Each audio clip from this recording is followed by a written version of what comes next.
This video details the installation process for the Exposed Filtered Diffuser module, or FDM. First, remove the product from the packaging. You will find 3 components: the frame, the filter, and the face. Remove one side of the frame using the associated hardware. Install the frame by wedging the mounting flanges between the existing diffuser and the T-bar sealing grid.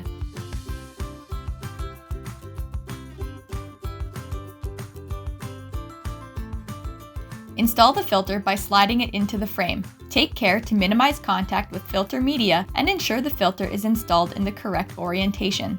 Install the diffuser face by sliding it into the frame. Reinstall the frame side with the hardware provided.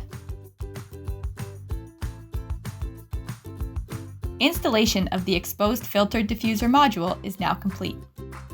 For more information on the FDM, please visit our website at pricecriticalenvironments.com.